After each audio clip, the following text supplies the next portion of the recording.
राहुल एक शहर का युवक अपने दोस्त की शादी के लिए गांव आया था।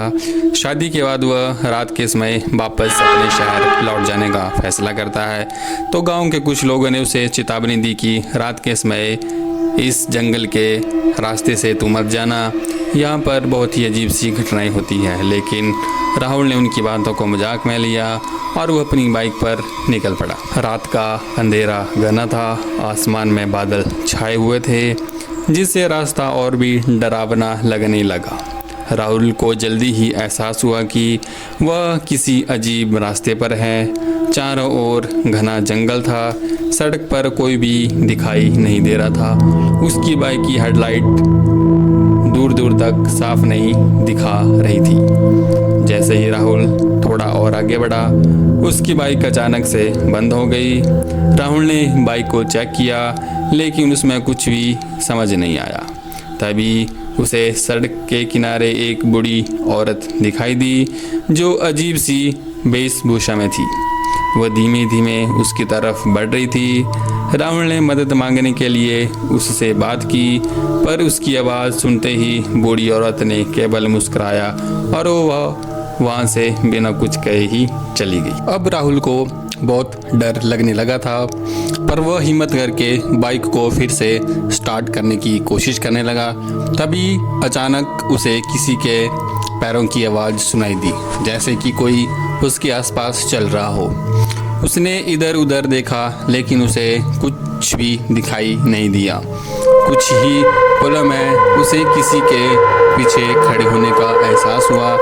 राहुल ने जैसे ही पीछे मुड़कर देखा, उसके पीछे एक अजीब सी परछाई खड़ी थी, काली, लंबी और बिना चेहरे की। राहुल बहुत ही घबरा गया और वह डर के मारे अपनी बाइक को वहीं छोड़कर आगे की तरफ दौड़ने लगा।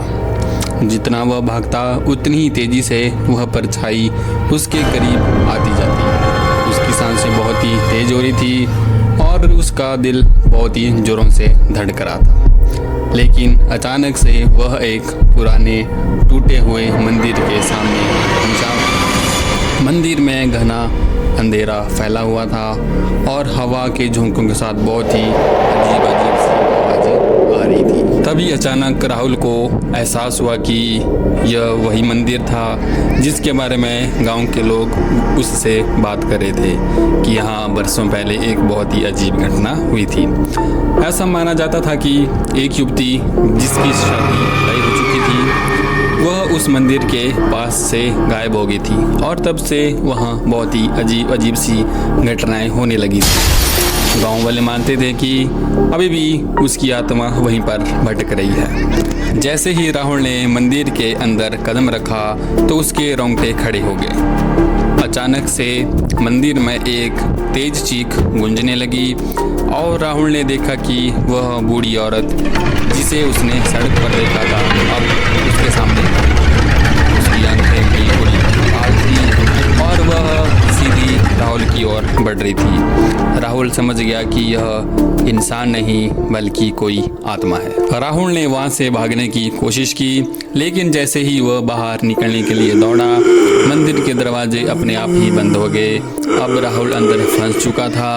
अब वह जोर जोर से चिल्लाने लगा। उसकी चीखें जंगल में गूंजने लगी लेकिन उसकी आवाज़ किसी ने नहीं सुनी। अगले दिन लोगों ने राहुल की बाइक वहाँ मंदिर के पास पड़ी हुई पाई पर राहुल का कोई निशान नहीं था। ऐसा माना जाता है कि उस रात वह आत्मा राहुल को अपने साथ ले गई। वास्तव में जो मंदिर उन्हें वहाँ पर दिखता है वह मंदिर नहीं बल्कि खंडर है, लेकिन आत्मा उसे अपने मायाजाल से उसको एक मंदिर का रूप दे देती है जिससे कि लोग उस तरफ भागते हैं और आसानी से उन्हें अपना शिकार बना लेती है। गांव के लोग अब भी उस रास्ते और मंदिर से दूर रहते हैं क्योंकि हर साल वहां से एक न एक व्यक्ति उस रास्ते पर गायब हो जाता है और गांव वाले मानते हैं कि आत्मा अब भी अपने अगले शिकार की तलाश में है।